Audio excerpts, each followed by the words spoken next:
In January 1968, the Viet Cong launched a surprise attack on South Vietnam and the US Army. It became known as the Tet Offensive. It was supposed to trigger an insurrection in the South, but that never materialized. What did happen was a meltdown in American public opinion. The Pentagon came under unprecedented criticism for its optimistic assessment of the course of the Vietnam War. A credibility gap opened up between the then US President Lyndon B. Johnson and Americans. LBJ himself lost faith in the way his top general was fighting in Vietnam and replaced him. In 1968, Columbia University in New York became the epicenter of the anti-war protest, spurred on by the university's ties to the defense industry. Students occupied 5 buildings and took its dean, Henry Coleman, hostage for 36 hours. The police were called in. There were hundreds of student arrests, injuries, a strike, and then the resignation of Columbia's president, Grayson Kirk.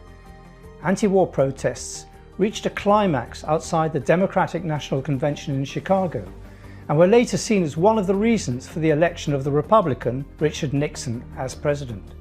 Meanwhile, the anti-war protests spread like wildfire to Europe, first to West Berlin and then to Paris, where in May 1968, a worker and student revolt triggered 10 weeks of street battles. At one point, the Élysée lost its nerve and French President Charles de Gaulle scuttled to Germany. The next day, 500,000 workers marched through Paris chanting "Adieu de Gaulle." Does all this sound familiar? There is a major student revolt going on in US campuses right now over Joe Biden's backing of Israel's war in Gaza. Once again, Columbia University is its epicenter. Last night, students occupied Hamilton Hall, and after the university started suspending more students. This building was occupied by protests in 1968.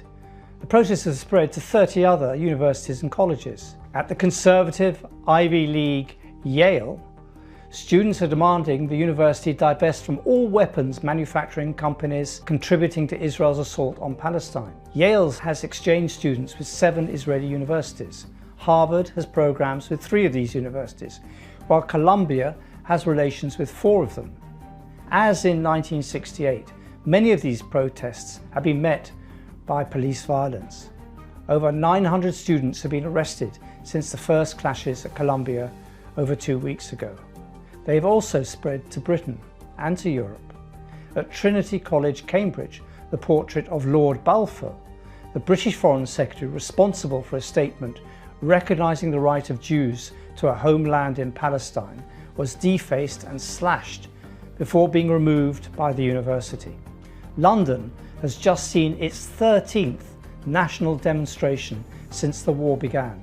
The protests against the war in Gaza, in their persistence and size, are only matched by the million-plus demonstration against Tony Blair's decision to invade Iraq, which in 2003 was the biggest of its kind. In 1968, the targets were the Pentagon and de Gaulle and his repressive paternalism. Today's targets of the anti-war movement is Israel, the pro-Israel lobby, and its chief armourers, America, Britain and Germany. Spearheading the revolt against Zionism is a new generation of Jew who is turning up in increasing numbers at these protests. The Gaza war is causing an unprecedented debate among Jewry, with leading intellectuals like the Canadian journalist and activist Naomi Klein arguing that Zionism is, and I quote, "a false idol that has taken the idea of the promised land and turned it into a deed of sale for a militaristic ethno-state." These events will not be without their consequences.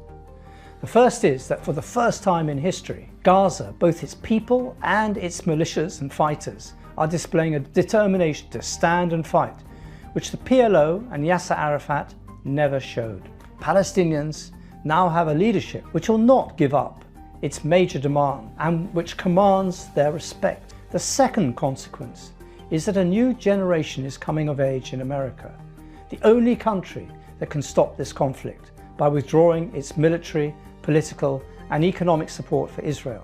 It is still the only country that Israel listens to and takes seriously. The Jews amongst this generation are horrified by what is being done in their name, horrified by how their religion has been morphed into an apology for ethnic cleansing, horrified by how their proud and painful heritage has been reduced into a license to kill, horrified by the power exerted by Israel over the US Congress, the UK Parliament, and every mainstream party in Europe.